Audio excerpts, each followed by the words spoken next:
Assalamualaikum warahmatullahi wabarakatuh. Perkenalkan nama saya Muhammad Hamam Al-Mahdi. Di sini saya akan menjelaskan sistem manajemen inventaris gudang, manajemen proyek, kelas 7D, dan kelompok 7 yang disusun oleh Dava, saya sendiri, Febri, Rafsamjani, dan Ridwan. Lanjut ke project initiation. Nah, project initiation itu fase awal dari suatu proyek di mana tujuan, ruang lingkup, dan manfaat proyek didefinisikan. Nah, di sini ada before initiation. Kita tuh melakukan yang namanya before initiation atau inisiasi sebelum inisiasi. Nah, kita harus menentukan yang namanya what is this project. Jadi tuh project ini apa gitu. Nah, latar belakangnya di sini adalah sistem manajemen inventaris gudang menjadi salah satu elemen penting dalam mendukung proses bisnis, terutama dalam sektor distribusi dan retail.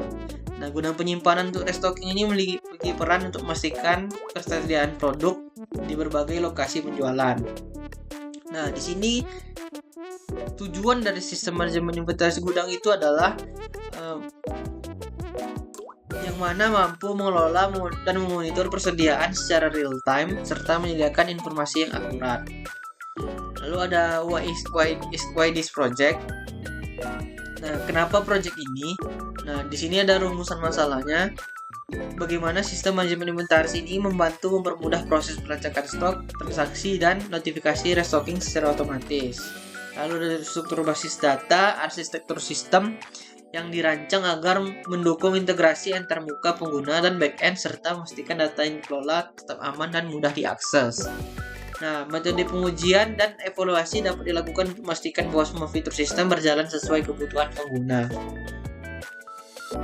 Lalu ada no internal support. Di sini isinya adalah batasan masalah. Sistem ini hanya dikembangkan untuk gudang penyimpanan yang berfungsi sebagai pusat restocking dan tidak mencakup fitur penjualan langsung. Lalu ada pengembangan sistem yang difokuskan untuk proses manajemen stok, pelacakan inventaris, dan laporan ketersediaan barang. Lalu sistem ini tidak mencakup modul untuk integrasi dengan sistem ERP atau sistem e-commerce pihak ketiga. Lalu ada benefits unknown, yang dimana manfaatnya belum diketahui. Pengelolaan stok yang lebih cerdas. Sistem ini membantu identifikasi stok yang terlupakan. Lalu ada akurasi prediksi kebutuhan stok, kepuasan pelanggan lebih tinggi, optimalisasi ruang gudang algoritma canggih, pemantauan kinerja produk, pencegahan kecurangan dan kehilangan pencatatan otomatis. Lalu ada pengolahan multi gudang yang efektif, pengurangan biaya gudang, dan transparansi dan pelaporan lebih baik sistem. Nah, di sini adalah harapan atau manfaat yang belum diketahui atau harapan yang ingin dicapai gitu. Lalu ada rules unclear. Yang dimana rules-nya itu belum ditentukan. Nah, di sini kita melakukan yang namanya metodologi pengumpulan data. Ada yang namanya observasi, wawancara, dan kuesioner. Nah, observasi pertama kita tuh harus melakukan yang namanya pengamatan dalam suatu gudang. Nah, kita harus mengetahui nih apa aja masalah atau bagaimana keseharian atau proses manajemen inventaris yang berjalan di gudang. Lalu ada wawancara, kita melakukan wawancara dengan pengelola gudang untuk memahami kebutuhan dan permasalahannya. Lalu kita menyebarkan yang namanya kuesioner, yang dimana untuk mengetahui kendala yang sering dihadapi. Nah, di sini ada kriteria responden, yang dimana responden yang terlibat dalam pengumpulan data ini adalah manajer gudang, staf gudang yang menangani proses keluar masuk barang, serta stakeholder.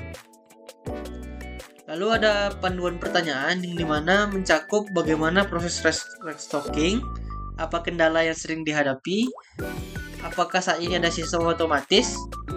Lalu ada delivering objective yang dimana project ini memiliki tujuan yang berbeda-beda, di mana ada stakeholder atau anggota tim serta pihak-pihak yang lain yang terkait itu memiliki tujuan yang berbeda-beda pula. Nah, di sini kita menggunakan analisis yang namanya model Tripwire.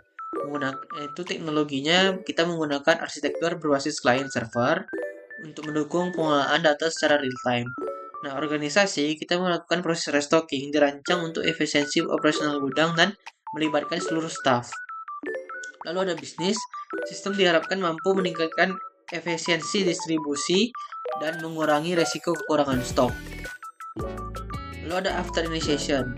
Nah, di sini kita harus menentukan yang namanya tujuan project kita. Harus jelas atau clear.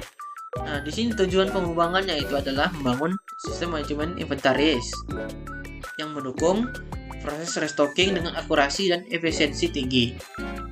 Lalu kita menyediakan UI yang intuitif untuk mengakses data stok, laporan inventaris, dan notifikasi restocking.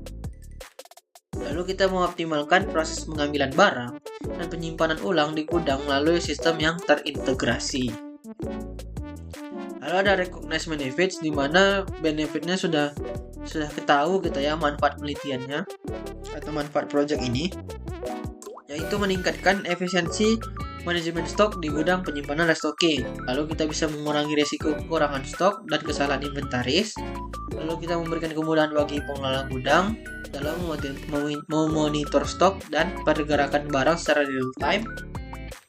Lalu kita mengurangi biaya operasional dengan mengoptimalkan pengelolaan stok dan mempercepat proses restocking.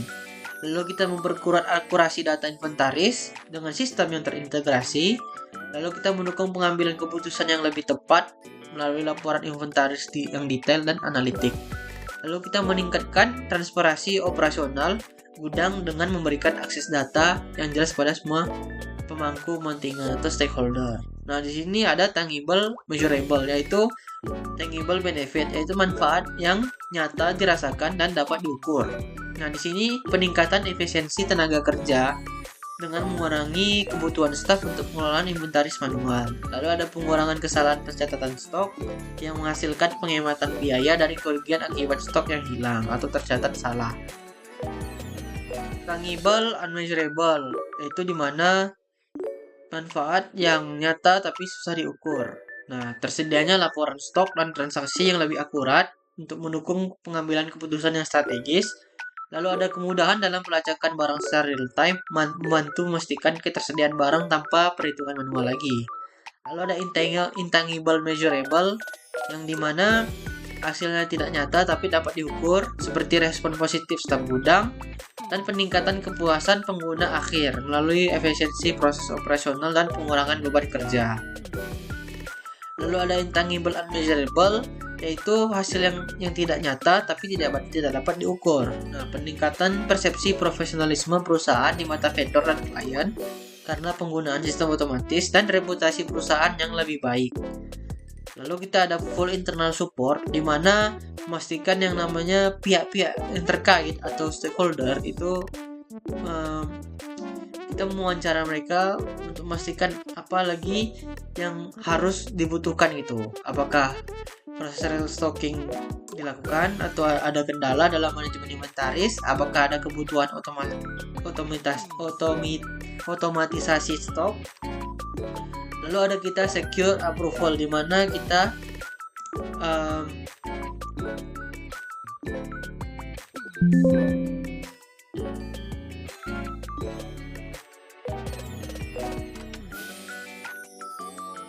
ada secure approval, di mana persetujuan dari pihak-pihak terkait seperti manajer proyek, manajer gudang, sponsor, dan stakeholder. Nah, batasan masalahnya adalah keterbatasan fungsi sistem dijelaskan untuk memastikan fokus pengembangan sesuai kebutuhan dan persetujuan semua pihak terkait. Lalu ada authorized budget. Nah, di sini ada kebutuhan atau budget, yaitu adalah perangkat keras dan perangkat lunak. Di sini ada hardware-nya itu server dan komputer klien, dan sedangkan perangkat lunaknya itu framework backend, Node.js atau Django. Front-end yaitu ada React.js dan Vue.js, dan database menggunakan MySQL dan PostgreSQL. Lalu ada PM on board, di mana project manager secara langsung itu bergabung dan mengambil alih tanggung jawab. Nah, di sini sistem mengelola data barang, memonitor stok secara real time, dan memberikan notifikasi. Lalu ada fitur pencatatan transaksi dan dashboard laporan untuk analisis penggunaan barang. Lalu sistem stabil responsif dengan UI yang mudah digunakan. Nah, ini adalah tanggung jawab dari project manager, yaitu yaitu memastikan ketiga-tiganya ini berjalan. Langsung kita ke project planning. Nah, timeline dan budgeting. Di sini timeline. Minggu pertama yaitu ada perencanaan, pengumpulan persyaratan dan desain awal. Nah, di sini aktivitas proyek berlangsung dari tanggal 18 November hingga 24 November. Meliputi perencanaan awal, pengumpulan persyaratan pengguna dan desain dasar sistem yang akan dikembangkan. Lalu minggu 2 dan ketiga yaitu adalah pengembangan UI dan API backend untuk fitur dasar. Nah, pada minggu kedua hingga ketiga, di mana itu 25 November sampai 8 Desember, itu bar yang lebih panjang menandakan bahwa pengembangan membutuhkan waktu 2 minggu. Nah, fokusnya itu adalah membangun yang namanya UI dan API untuk fitur dasar seperti login dan dashboard. Karena ini sangat penting sebagai struktur dasar aplikasi. Lalu ada minggu 4, di mana implementasi fitur, pelacakan stok, restocking alert, dan penyimpanan data. Nah, di minggu keempat ini, 9 Desember hingga 15 Desember, dikhususkan untuk fitur utama, yaitu pelacakan stok, notifikasi restocking, dan penyimpanan data inventaris. Nah, lalu di minggu kelima ada pengujian debugging dan perbaikan tampilan UI. Nah, pada minggu kelima ini 16 Desember hingga 22 Desember fokusnya itu pengujian debugging dan perbaikan UI. Lalu ada minggu ke-6 yang dimana pengujian final, deployment dan pelatihan pengguna. Nah, di sini tahap terakhir dari suatu siklus proyek. Nah, yang terdiri dari pengujian final, deployment ke lingkungan produksi dan pelatihan pengguna. Berikut ini adalah timeline atau project timeline yang kami buat Gantt-chartnya. Budgeting atau estimasi awal yang dimana pengembangan sistem itu dengan dana 15 juta. Infrastruktur server itu 5 juta. Testing dan deployment 3 juta. Dokumentasi dan pelatihan itu 2 juta dengan total 25 juta. Lalu kita ke arsitektur sistem yang dimana kita menggunakan model client server, front end atau UI-nya terhubung dengan backend API server melalui protokol HTTP. Nah, backend akan berfungsi sebagai penyimpan data dan pengelolaan proses bisnis. Sedangkan front end itu menampilkan informasi kepada pengguna. Lalu ada desain basis data. Basis datanya didesain untuk menyimpan informasi barang, transaksi stok, dan pengguna.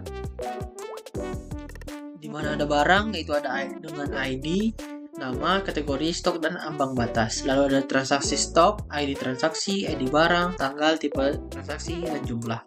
Pengguna itu ada ID pengguna, nama, peran, dan kata sandi. Desain antarmuka pengguna atau UI. Nah, UI ini mencakup halaman utama, dashboard, inventaris, formulir transaksi stok, dan laporan stok.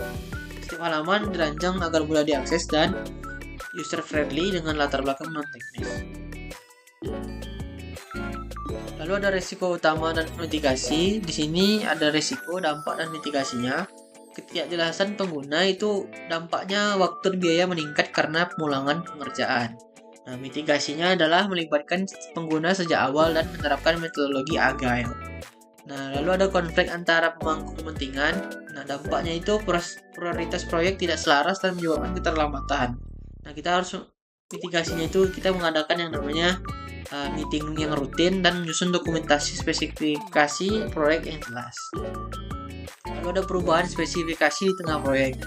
Dampaknya itu jadwal kita terganggu dan anggaran membengkak. Nah, mitigasinya itu adalah evaluasi perubahan melalui persetujuan tim dan prioritaskan perubahan yang kritis. Ketidakstabilan sistem selama pengujian. Nah, dampaknya ini sistem tidak dapat digunakan atau tidak memenuhi ekspektasi. Nah, kita melakukan yang namanya pengujian bertahap dengan simulasi data nyata dan debugging secara rutin. Lalu ada 5, ke-6, dan ke-7, 8, ke-9, dan ke-10. Nah, di mana di sini kami telah menjabarkan resiko, dampak, dan mitigasinya. Lalu ada legalitas, di mana dokumen project charter ini ditandatangani oleh manajer gudang, staf gudang, dan tim pengembangan.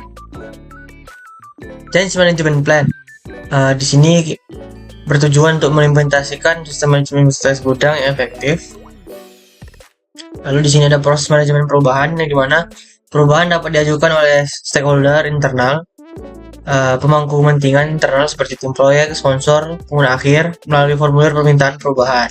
Setiap perubahan harus mencakup deskripsi rinci, alasan perubahan, dan dapat yang diantisipasi. Lalu ada evaluasi perubahan. Di sini ada tim evaluasi perubahan yang dibentuk dari anggota tim proyek dan perwakilan pemangku kepentingan. Nah, kriteria evaluasi: dampak pada jadwal proyek, dampak pada anggaran proyek, dampak pada kualitas hasil proyek, dan risiko yang mungkin terjadi.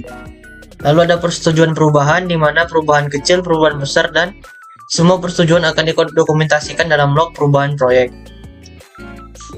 Lalu ada implementasi perubahan, di mana perubahan yang akan disetujui akan dimasukkan ke dalam rencana proyek. Lalu tim proyek akan memperbarui jadwal, anggaran, dan daftar tugas sesuai dengan perubahan. Stakeholder akan diberitahu tentang perubahan dan implikasinya. Lalu ada komunikasi perubahan. Di sini akan terjadi yang namanya rapat mingguan, project, email, atau dashboard proyek untuk memberitahukan perubahan. Dokumentasikan semua perubahan dalam change log. Lalu ada alat dan dokumentasi, formulir permintaan perubahan atau change request form untuk mengajukan perubahan, ada log perubahan, change log untuk mencatat semua perubahan, statusnya dan dampaknya, dan rencana project yang diperbarui untuk merefleksikan perubahan yang telah disetujui. Lalu ada pelatihan dan support, memberi pelatihan kepada tim proyek dan pengguna akhir tentang cara mengajukan dan mengelola perubahan. Menyediakan dukungan berkelanjutan untuk membantu pemangku kepentingan memahami proses manajemen perubahan. Lalu ada pengukuran keberhasilan, waktu yang dibutuhkan untuk proses permintaan perubahan. Lalu ada tingkat kepuasan pemangku kepentingan terhadap proses manajemen perubahan dan minimnya dampak negatif dari perubahan terhadap jadwal dan anggaran. Di sini kita akan melakukan yang namanya identifikasi resiko dan strategi mitigasi.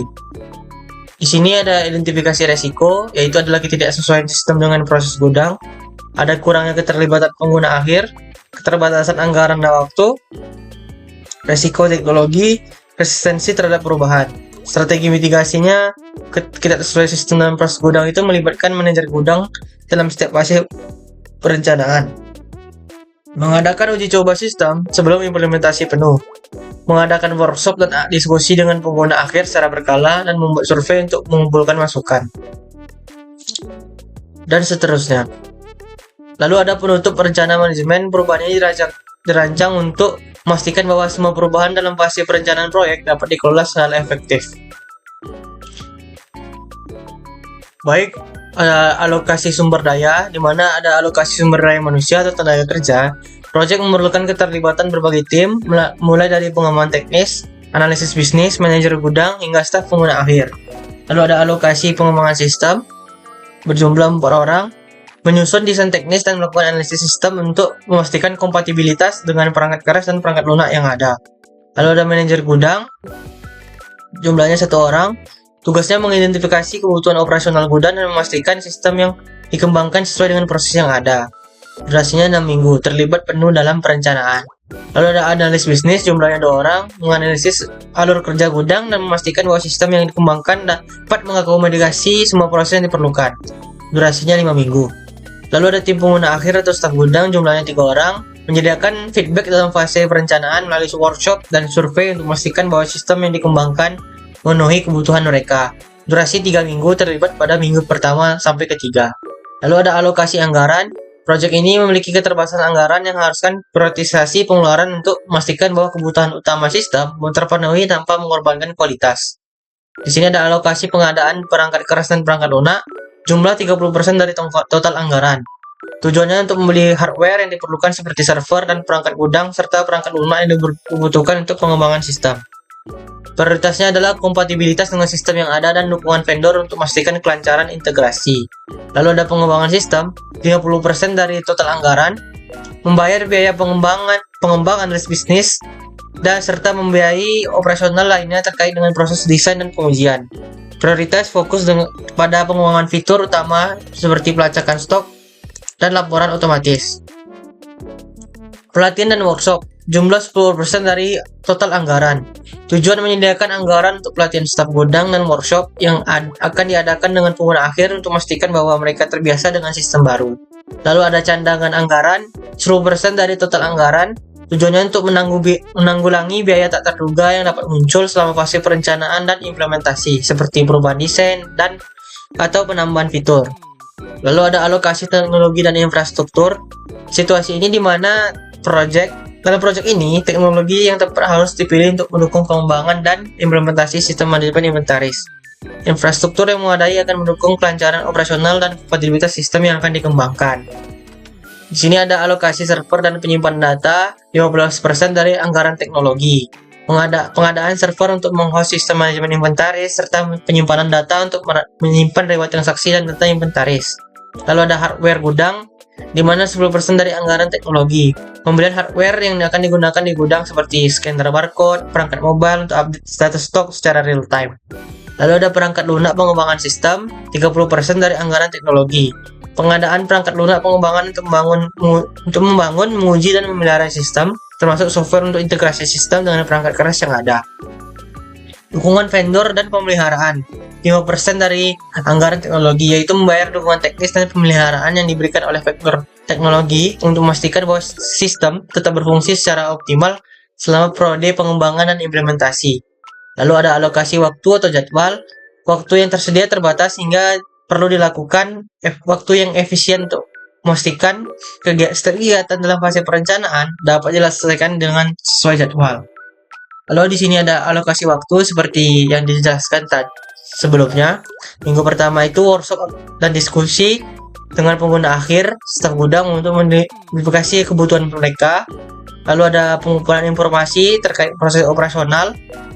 Lalu minggu ketiga dan sampai keempat, pengembangan prototipe awal, sistem dan uji coba, dan analisis lebih lanjut mengenai perangkat keras dan perangkat lunak yang diperlukan. Minggu kelima dan keenam sampai keenam, finalisasi desain sistem berdasarkan masukan dari uji coba dan persiapan untuk tahap implementasi. Pelatihan intensif bagi staf gudang dan evaluasi kesiapan sistem untuk digunakan dalam operasional yang nyata.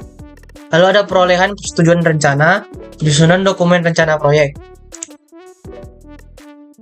Rencana proyek yang komprehensif harus disusun dengan detail untuk menjelaskan semua aspek perencanaan termasuk tujuan, sumber daya yang diperlukan, timeline, anggaran, dan strategi mitigasi risiko. Dokumen ini menjadi dasar memperoleh persetujuan. Langkah-langkahnya adalah menyusun rencana proyek. Nah, di sini mencakup tujuan tadi, definisi risiko, strategi mitigasi anggaran dan alokasi sumber daya, dan jadwal implementasi. Lalu menyusun dokumen yang mencakup rincian teknis dan operasional. Lalu ada persiapan presentasi, menyiapkan presentasi visual yang menyajikan poin-poin utama dari rencana proyek dalam format yang mudah dipahami. Presentasi ini akan mencakup aspek teknis dan bisnis dari proyek. Lalu ada identifikasi pemangku kepentingan utama, di mana pemangku kepentingan yang akan memberikan persetujuan perlu diidentifikasi agar proses persetujuan berjalan efisien dan terfokus. Pemangku kepentingan ini atau stakeholder mencakup pihak yang memiliki keputusan akhir atau yang terlibat langsung dalam implementasi dan pengawasan proyek. Di sini ada manajer proyek, manajer gudang, tim pengembang, eksekutif perusahaan. Lalu ada penyampaian rencana proyek pada stakeholder, di mana rencana proyek harus disampaikan dengan jelas dan transparan kepada mereka semua pemangku kepentingan untuk mendapatkan feedback dan persetujuan mereka. Itu adalah langkah-langkahnya, itu rapat persetujuan awal, di mana rapat ini mengadakan rapat dengan semua pemangku kepentingan untuk mempresentasikan dokumen rencana proyek dan menjelaskan tujuan, anggaran, dan timeline proyek. Lalu kita merincikan alokasi sumber daya termasuk anggaran yang dibutuhkan dan waktu yang akan dialokasikan untuk masing-masing fase perencanaan.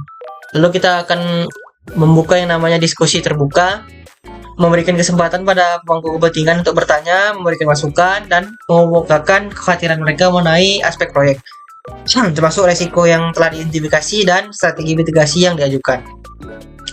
Lalu ada penyesuaian rencana berdasarkan masukan.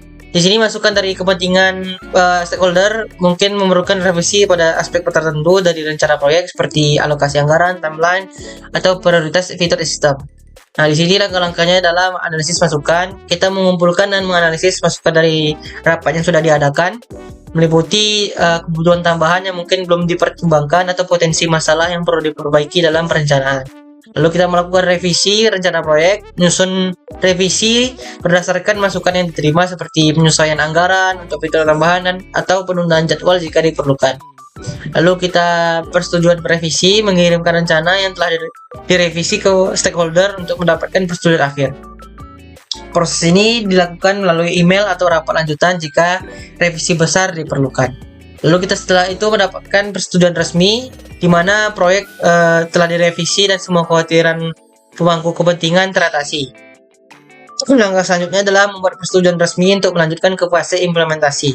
Di sini kita menyusun surat persetujuan, di mana surat persetujuan itu merangkum rincian rencana yang telah disetujui, anggaran, sumber daya, dan jadwal. Surat ini adalah akan menjadikan dokumen resmi untuk melanjutkan proyek. Lalu penandatanganan persetujuan, di mana stakeholder seperti manajer proyek, eksekutif perusahaan menandatangani dokumen persetujuan untuk memberikan izin memulai fase implementasi. Sampailah kita ke fase implementasi, rencana, dan monitoring. Nah, di mana situasi ini mendapatkan persetujuan proyek dapat dilanjutkan dengan implementasi, dan manajer proyek perlu memonitor kemajuan untuk memastikan bahwa proyek tetap berada pada jalur yang benar. Pelaksanakan fase implementasi. Di sini, setelah persetujuan diperoleh, tim mulai bekerja dengan rencana yang telah disetujui, mengikuti jadwal, dan menggunakan sumber daya. Lalu melakukan laporan berkala, manajer proyek memberikan laporan berkala kepada stakeholder untuk melakukan perkembangan, masalah, dan kemajuan proyek. Lalu ada pelaksanaan kick-off meeting, di mana kick-off meeting itu adalah langkah pertama yang sangat penting dalam memulai fase implementasi dari proyek sistem manajemen inventaris gudang stok. Nah, pada fase kedua ini, setelah perencanaan proyek disetujui, kick-off meeting berfungsi untuk memastikan bahwa semua tim yang terlibat dalam proyek memahami tujuan, peran, tanggung jawab, dan rencana yang telah disusun. Kick-off meeting ini bertujuan untuk mengkomunikasikan secara jelas kepada semua stakeholder mengenai tujuan proyek. Tujuan kick-off meeting. Nah, di sini kick-off meeting bertujuan untuk mengkomunikasikan secara jelas kepada semua stakeholder mengenai tujuan proyek, timeline, anggaran, risiko, dan strategi mitigasi yang telah direncanakan. Yaitu pertama, menentukan tujuan proyek. Nah, menyampaikan tujuan proyek itu yaitu mengembangkan dan implementasikan sistem manajemen inventaris gudang stok guna meningkatkan akurasi, transparansi, efisiensi operasional gudang. Lalu kita menjelaskan timeline dan alur proyek, di mana kita memaparkan jadwal proyek secara rinci mulai dari fase desain hingga implementasi serta milestone utama yang perlu dicapai. Lalu ada pembagian tugas dan tanggung jawab, peran dan tanggung jawab masing-masing anggota tim, baik itu tim pengembang, manajer gudang, maupun pemangku kepentingan lain. Setiap pihak diharapkan memahami tugas spesifik yang harus dilakukan sesuai dengan jadwal yang disepakati. Lalu ada persiapan kick-off meeting, di mana kick-off meeting harus disiapkan dengan matang agar semua informasi dapat disampaikan dengan jelas dan efisien kepada peserta. Di sini ada penyusunan agenda, pastikan agenda mencakup hal yang penting seperti tujuan proyek, alokasi anggaran dan sumber daya, risiko yang telah diidentifikasi, serta langkah-langkah mitigasi yang direncanakan. Lalu ada undangan meeting, mengirimkan undangan kepada sebuah pemangku kepentingan yang terlibat. Lalu menyiapkan presentasi, menyusun representasi visual yang menyajikan poin-poin penting dari rencana proyek. Lalu kita melaksanakan yang namanya kick-off meeting. Nah, di sini adalah pengenalan dan pembukaan, di mana kita memulai pertemuan dengan pengenalan pemangku kepentingan dan anggota tim. Manajer proyek atau pimpinan tim memberikan pembukaan mengenai pentingnya proyek bagi organisasi dan tujuan yang ingin dicapai. Lalu ada pemaparan tujuan dan manfaat proyek, di mana di sini menyampaikan tujuan utama dari proyek dan manfaat yang diharapkan, baik bagi operasional gudang maupun perusahaan secara keseluruhan. Lalu ada penyampaian rencana proyek, di mana di sini kita menyampaikan rencana proyek secara rinci, termasuk timeline, jadwal pelaksanaan, dan anggaran. Membahas secara detail langkah-langkah yang perlu diambil untuk mencapai hasil yang diinginkan. Menekankan pada fase-fase penting dalam proyek, termasuk pengujian sistem, implementasi, dan pelatihan gudang. Lalu diskusi dan klarifikasi. Kita memberikan kesempatan bagi peserta untuk bertanya dan memberikan feedback. Hal ini penting untuk memastikan bahwa semua pihak yang terlibat memahami rencana proyek dan tidak ada kebingungan. Lalu ada pemahaman risiko dan strategi mitigasi. Kita menyampaikan dan mengulas risiko yang telah diidentifikasi seperti ketidaksesuaian dengan sistem proses gudang, ada resistensi terhadap perubahan, dan masalah teknologi. Lalu kita menginformasikan strategi mitigasi yang sudah disiapkan untuk mengatasi risiko tersebut. Lalu kita menetapkan protokol komunikasi, di mana ada saluran komunikasi. Kita menyepakati saluran komunikasi yang akan digunakan saat proyek berlangsung, misalnya email atau platform manajemen proyek atau rapat mingguan. Lalu kita pembaruan berkala, menyepakati jadwal rapat rutin untuk memperbarui kemajuan proyek dan mendiskusikan masalah atau tantangan yang sedang dihadapi. Lalu kita menutup yang namanya kick-off meeting dan langkah selanjutnya. Di sini kita menetapkan langkah selanjutnya. kita harus memberikan instruksi mengenai tugas dan tanggung jawab yang harus segera dilaksanakan oleh setiap tim, termasuk pengumpulan informasi tambahan jika diperlukan untuk fase desain atau implementasi awal. Lalu kita mengkonfirmasi jadwal pertemuan berikutnya, dan lalu kita melakukan penutupan, di mana menutup meeting dengan ucapan terima kasih kepada semua pihak yang hadir dan menegaskan komitmen untuk bekerja sama dalam mencapai tujuan proyek. Lalu dokumentasi hasil kick-off meeting, memastikan tidak ada informasi yang terlewat. Hasil dari kick-off meeting perlu didokumentasi dengan baik dan dibagikan kepada seluruh peserta, seperti menyusun notulen atau distribusi notulen. Sampailah ke project execution. Nah, di fase ketiga ini kita akan memastikan bahwa pelaksanaan proyek harus sesuai dengan rencana yang telah disusun. Nah, fokus pada fase ini adalah implementasi secara praktis, mulai dari pengembangan, pengujian, hingga implementasi pada lingkungan operasional gudang. Nah, tugas eksekutif proyek pada fase 3 ini adalah pengawasan pengembangan sistem. Tim eksekutif perlu memastikan bahwa proses pengembangan dan implementasi berjalan dengan spesifikasi yang telah disepakati. Yang ini melibatkan pastikan bahwa tim pengembang mengikuti rencana pengembangan yang sudah ditetapkan, memeriksa keberhasilan prototipe awal dan desain sistem yang telah disetujui, termasuk pemrograman dan integrasi sistem yang dilakukan oleh pengembang. Pastikan bahwa sistem yang dikembangkan kompatibel dengan hardware dan software yang ada di gudang. Lalu ada koordinasi dengan stakeholder, di mana koordinasi yang efektif antara manajer gudang, manajer proyek, dan tim pengembang sangat penting untuk menyelesaikan proyek secara tepat waktu dan sesuai anggaran. Seperti mengadakan pertemuan rutin, mendiskusikan perkembangan terbaru, masalah yang dihadapi, dan pencapaian milestone, menyampaikan update kepada pihak manajemen, termasuk progres proyek, dan penyelesaian hambatan atau tantangan yang muncul. Lalu mengelola risiko yang telah ditemui selama eksekusi, seperti risiko teknis, masalah kompatibilitas sistem atau hardware yang tidak terduga, resistensi terhadap perubahan, yang dapat diatasi dengan pelatihan dan pemberdayaan staf gudang, resiko waktu dan anggaran yang dapat muncul ketika terjadi yang namanya penundaan dalam pengembangan atau pengujian. Lalu kita melakukan evaluasi uji coba dan pengujian sistem. Di sini kita akan melakukan pengujian beta untuk mengidentifikasi kekurangan atau bug yang perlu diperbaiki. Lalu kita melakukan pengujian kompatibilitas antara sistem dan software dan hardware, melakukan uji coba di beberapa lokasi gudang untuk memastikan bahwa sistem berfungsi secara optimal dalam lingkungan operasional nyata. Lalu kita melakukan yang namanya pengelolaan sumber daya dan anggaran. Di sini kita memastikan SDM dan SDA kita dan teknologi terlibat dalam proyek tidak melebihi batas anggaran. Lalu mengatur penganggaran secara cermat dan mengidentifikasi area yang membutuhkan alokasi anggaran tambahan jika diperlukan. Lalu kita pemantauan kinerja sistem. Di sini kita memastikan sistem dapat menangani data di inventaris secara real time dengan akurasi yang tinggi, memeriksa dan menganalisis laporan dan feedback dari staf gudang mengenai kelebihan dan kekurangan sistem baru. Lalu kita manajemen perubahan dan pelatihan, di mana manajer proyek dan eksekutif harus memastikan staf gudang diberdayakan untuk menggunakan sistem baru. Pelatihan menjadi bagian yang sangat penting mendukung transisi ke sistem baru. Nah, langkah yang dilakukan adalah menyusun dan melaksanakan program pelatihan intensif untuk staf gudang, di mana tentang cara menggunakan sistem. Lalu kita membuat dokumentasi prosedur sistem untuk memudahkan staf dalam memahami penggunaan dan penyelesaian masalah sistem. Lalu kita ada pengelolaan stakeholder dan komunikasi, di mana kita melaporkan laporan kemajuan proyek, di mana kita membuat laporan kemajuan proyek secara berkala kepada stakeholder untuk menunjukkan hasil yang telah dicapai, yang mencakup status implementasi sistem, masalah yang dihadapi, dan solusi yang telah diambil, estimasi waktu yang menyelesaikan sisa tugas. Lalu ada sisi feedback dan review. Setelah setiap tahap implementasi atau uji coba, tim eksekutif harus mengadakan sesi feedback dengan staf gudang dan manajer gudang untuk mendengarkan masukan yang relevan dan membuat penyesuaian yang diperlukan. Lalu kita melakukan penutupan fase eksekusi dan persiapan untuk implementasi penuh.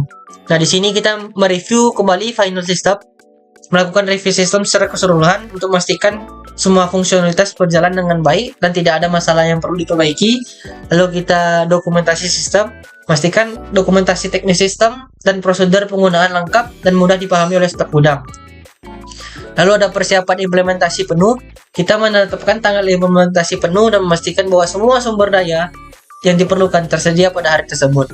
Dengan menjalankan tugas-tugas eksekutif pada fase eksekusi ini, sistem manajemen inventaris gudang dan dapat mencapai tujuannya, memberikan solusi yang lebih efisien. Lalu menjamin kejelasan sistem pada fase eksekusi project, penting untuk memastikan kejelasan dalam setiap aspek project, mulai dari komunikasi antar tim, instruksi yang diberikan pada pengguna, hingga dokumentasi teknis yang harus jelas dan mudah dipahami. Lalu ada pengelolaan komunikasi antar tim. Di sini kita membuat sistem laporan rutin, yang dimana sistem laporan harian atau mingguan untuk memantau perkembangan proyek. Lalu ada laporan yang mencakup kemajuan, masalah yang ditemui, solusi yang dilakukan, dan rencana tidak lanjut. Lalu ada pertemuan koordinasi berkala, mengadakan meeting rutin antara pengembang dan manajer gudang, memastikan bahwa setiap tantangan yang muncul diselesaikan segera. Lalu ada setiap pertemuan harus memiliki agenda yang jelas dan hasil yang tercatat untuk menghindari miskom dan dapat memastikan keputusan yang diambil dapat diimplementasikan dengan cepat. Lalu ada penggunaan alat kolaborasi seperti Trello, Slack, atau Microsoft Teams. Memastikan semua anggota tim melacak kemajuan tugas, mendiskusikan masalah secara real-time, berbagi dokumen, atau pembaruan penting. Nah, alat ini juga berfungsi sebagai pusat informasi agar seluruh tim memiliki akses ke update terbaru. Lalu ada kejelasan dalam instruksi kepada pengguna akhir. Nah, di sini kita membuat yang namanya dokumentasi penggunaan yang jelas, menyusun dokumentasi pengguna yang terperinci dan mudah dimengerti. Dokumentasi ini harus mencakup panduan langkah-langkah, FAQ atau frequently asked question, dan instruksi troubleshooting yang jelas untuk membantu staf gudang. Lalu ada pelatihan pengguna yang terstruktur. Kita menyelenggarakan sesi latihan yang jelas dan terorganisir dengan baik, dengan materi pelatihan yang mudah dipahami. Lalu kita melakukan pelatihan mencakup demonstrasi penggunaan langsung sistem serta memberikan kesempatan bagi staf gudang untuk bertanya dan berlatih langsung. Lalu kita menggunakan visualisasi dan simulasi untuk mengabarkan proses penting seperti pencatatan stok atau pembaruan inventaris. Lalu ada feedback dari pengguna akhir. Nah, di sini kita membuka sesi diskusi bagaimana feedback dari pengguna mengenai penggunaan sistem. Lalu kita menyusun formulir atau survei yang mudah diisi oleh staf gudang untuk memberikan masukan dan saran. Lalu ada kejelasan dalam dokumentasi teknis. Nah, dokumentasi sistem yang lengkap. Tim harus memastikan semua aspek teknis sistem didokumentasikan dengan jelas, seperti arsitektur sistem, alur data, integrasi perangkat keras, dan konfigurasi perangkat lunak yang digunakan. Dokumentasi harus disusun dalam format yang mudah dipahami. Lalu ada penyusunan manual pengelolaan sistem. Menyusun manual teknis yang jelas untuk pengelolaan dan pemeliharaan sistem setelah implementasi, termasuk prosedur untuk memperbarui sistem.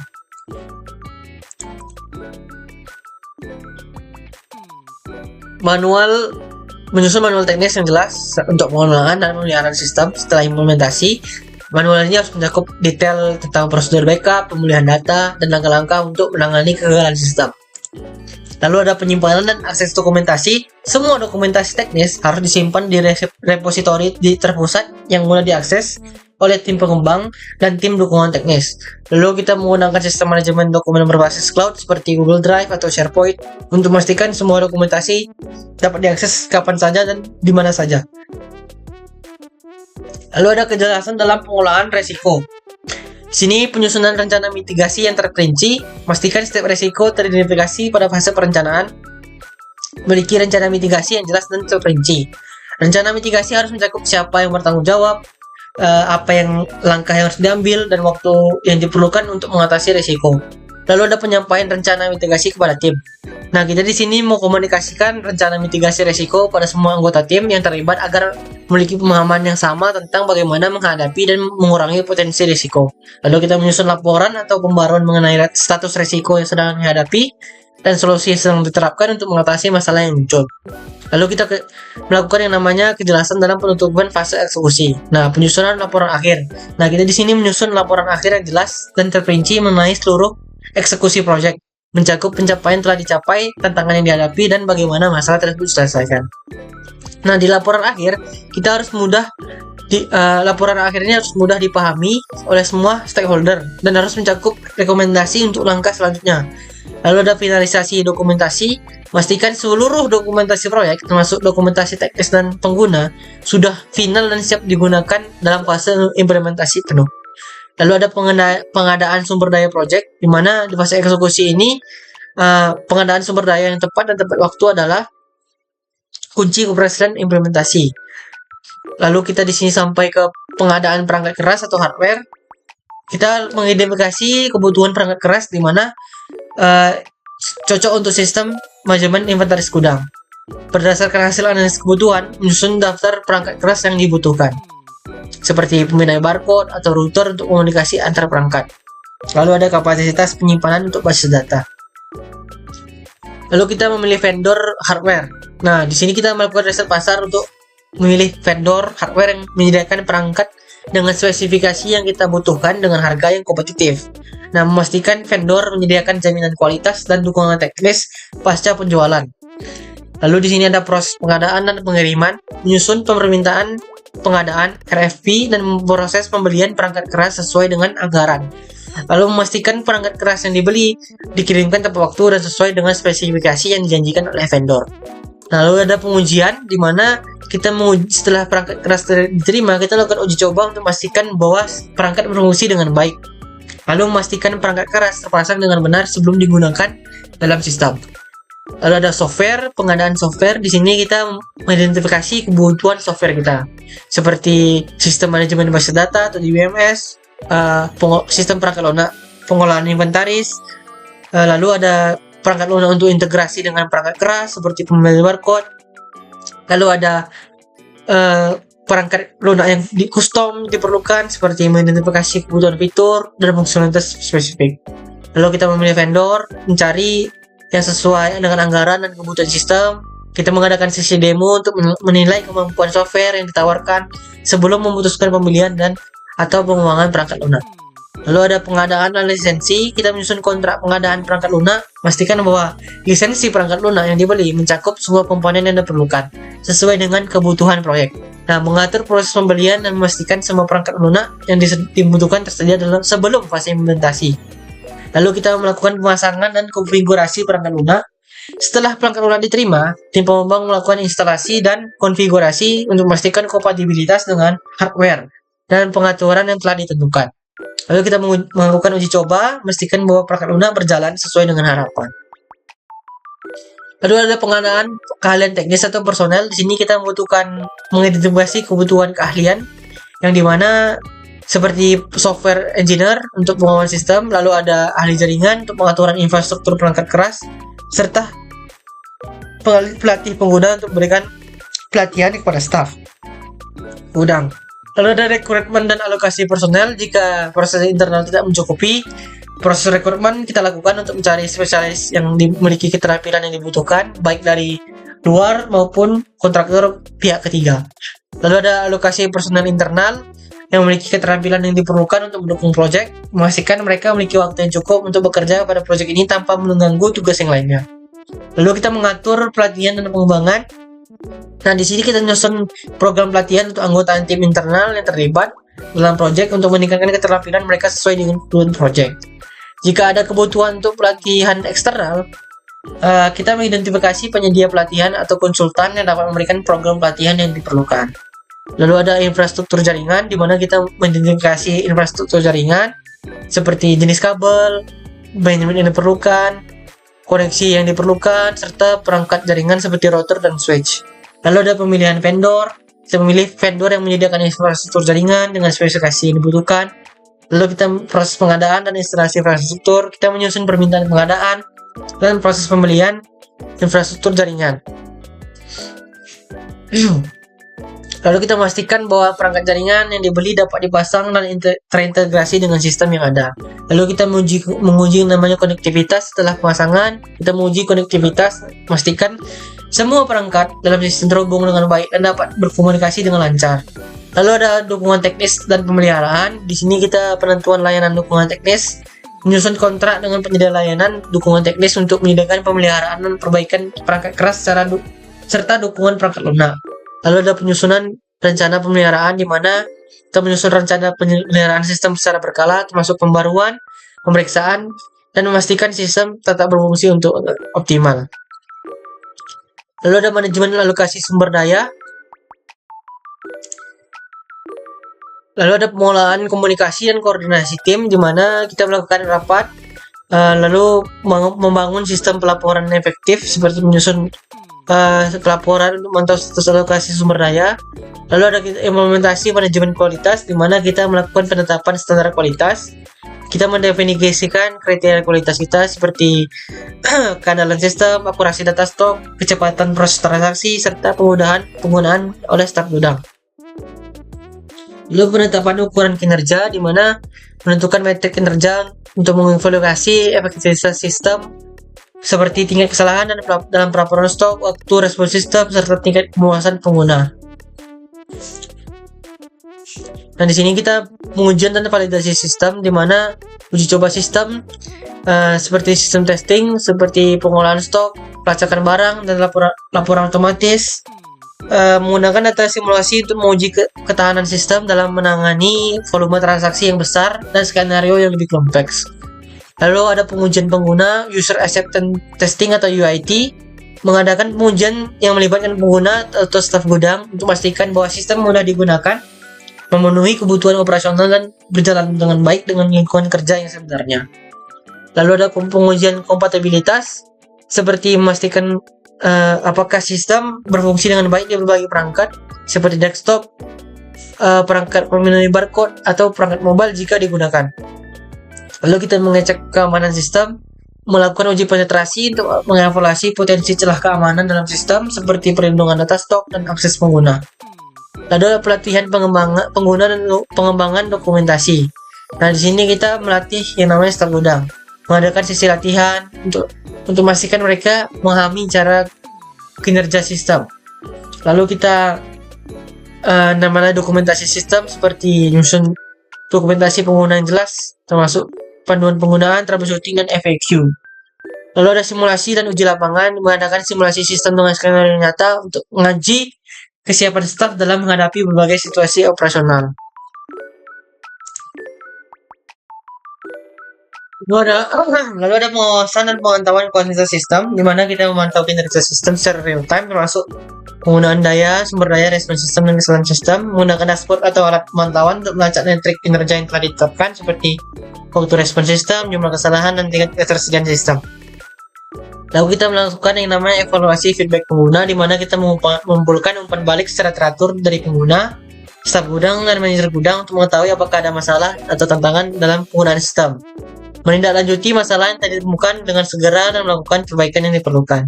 Lalu ada audit kualitas dan peningkatan berkelanjutan, di mana kita menyelenggarakan audit berkualitas secara berkala untuk menilai efektivitas sistem dan implementasi manajemen kualitas.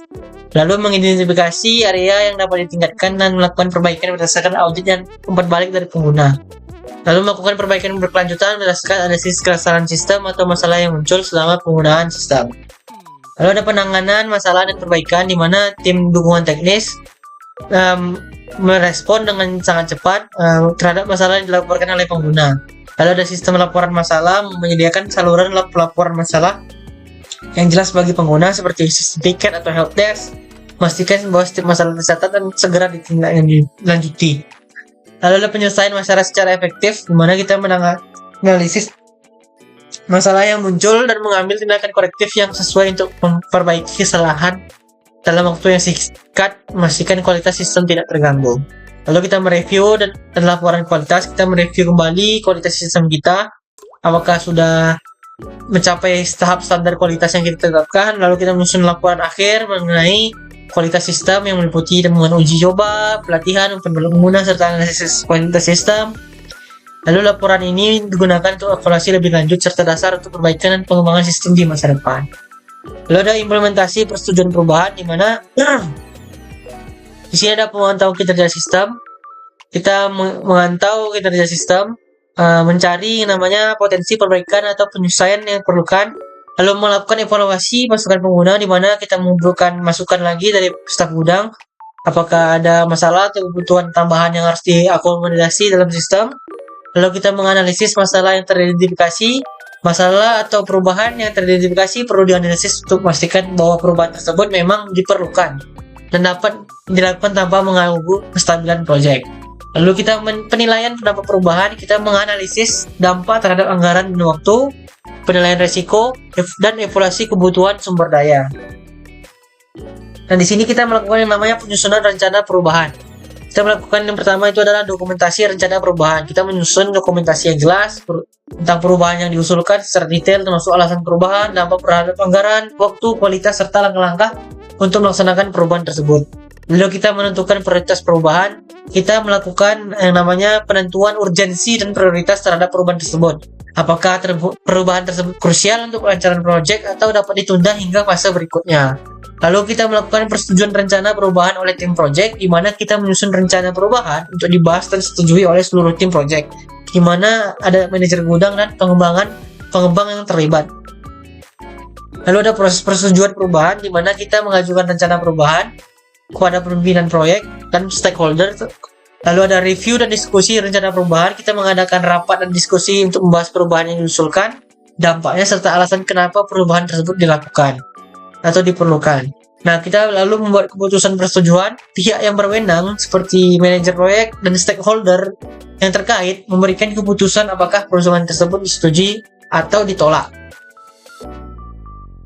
Lalu ada dokumentasi persetujuan. Nah, di sini kita mencatat persetujuan perubahan termasuk alasan persetujuan dan penolakan serta detail perubahan yang akan dilakukan. Lalu kita melakukan implementasi perubahan, di mana kita mengaplikasikan sumber daya untuk perubahan, yaitu melakukan kasihkan sumber daya yang diperlukan untuk melaksanakan perubahan, termasuk semua aspek seperti tenaga kerja, perangkat keras, perangkat lunak, dan anggaran tambahan. Lalu ada pelaksanaan perubahan dalam sistem, di mana kita melakukan implementasi perubahan yang disetujui dalam sistem, baik itu fitur, software, atau penyusunan konfigurasi sistem, atau pembaruan prosedur operasional. Lalu ada pengujian pasca perubahan. Kita melakukan yang namanya pengujian pasca perubahan untuk memastikan bahwa tidak menimbulkan masalah baru dan sistem berfungsi dengan baik. Lalu ada pemantauan pasca implementasi dan evaluasi, di mana di sini pemantauan kinerja sistem. Kita melakukan yang namanya pemantauan untuk melihat kinerja sistem, apakah setelah perubahan berfungsi seperti biasanya atau memenuhi standar kualitas. Lalu mengumpulkan umpan balik pengguna. Setelah kita melakukan perubahan, kita mengumpulkan umpan balik lagi dari pengguna untuk mengetahui apakah perubahan tersebut memberikan manfaat yang dijanjikan atau malah menimbulkan masalah baru yang muncul. Lalu ada evaluasi hasil perubahan. Kita menilai hasil dan dari implementasi perubahan, pastikan bahwa tujuan perubahan telah dicapai, apakah ada perlu penyesuaian lebih lanjut. Lalu ada dokumentasi perubahan atau penutupan, di mana kita menyusun pelaporan perubahan seperti perubahan yang diterapkan, alasan perubahan, serta dampaknya terhadap proyek secara keseluruhan. Lalu penyimpan dokumen perubahan, di mana kita menyimpan dokumentasi perubahan untuk referensi di masa depan. Lalu penutupan proses perubahan, di mana kita menyelesaikan siklus perubahan dan mempersiapkan laporan final untuk cakup evaluasi keberhasilan dalam perubahan dalam proyek. Lalu kita terapkan tindakan dan solusi sementara, di mana kita mengidentifikasi masalah yang memerlukan tindakan atau solusi sementara, sehingga tidak terjadi yang namanya proses perubahan. Nah, di sini fase eksekusi, selama fase eksekusi, beberapa masalah muncul untuk menghambat kemajuan yang menghambat kemajuan proyek seperti bug yang belum diperbaiki atau ketidakcocokan perangkat keras terhadap perangkat lunak. Lalu di sini kita yang namanya pemantauan kinerja sistem. Nah, tim teknis melakukan pemantauan berkala terhadap kinerja sistem, termasuk pengujian fungsionalitas sistem untuk mengidentifikasi masalah yang perlu segera ditangani. Lalu menerima masukan dari pengguna akhir. Staf gudang memberikan masukan terkait masalah operasional yang terjadi dalam penggunaan sistem, seperti kesulitan input data atau ketidaksesuaian UI gitu. Lalu ada identifikasi masalah kritis, di mana masalah itu menghambat kemajuan proyek atau menyebabkan ketidaknyamanan bagi pengguna, yang mana dapat ditunda untuk penyesuaian lebih lanjut. Lalu ada penilaian dan perencanaan tindakan atau solusi sementara. Kita harus mengevaluasi dampak masalah, di mana setiap masalah apakah menilai dari dampak setiap masalah itu terhadap anggaran, jadwalan, kualitas, dan kinerja sistem. Nah, solusi sementara hanya diterapkan untuk masalah yang mengganggu jalannya proyek secara signifikan. Lalu ada identifikasi solusi sementara yang tepat. Kita mengidentifikasi tindakan yang dapat segera diterapkan untuk mengatasi masalah tanpa menunggu perbaikan permanen. Misalnya, jika ada bug pada sistem, solusi sementara mungkin berupa penggunaan fitur yang ada untuk menghindari gangguan operasional. Lalu ada penyusunan rencana tindakan, di mana tim project menyusun tindakan yang jelas, termasuk langkah-langkah yang akan diambil, siapa yang bertanggung jawab, jadwal pelaksanaan. Lalu ada penerapan solusi sementara. Nah, implementasi solusi sementara itu seperti memperbarui perangkat lunak dengan versi sementara yang memperbaiki masalah tanpa mengubah keseluruhan sistem, atau modifikasi perangkat keras dengan cara yang memungkinkan sistem tetap berjalan sementara untuk menunggu komponen pengganti. Lalu ada pengawasan implementasi solusi, di mana pastikan solusi sementara diimplementasikan dengan benar dan tidak mengganggu fungsi utama sistem. Pengujian dilakukan untuk memastikan bahwa sistem tetap berjalan. Lalu ada komunikasi kembali dengan staf gudang.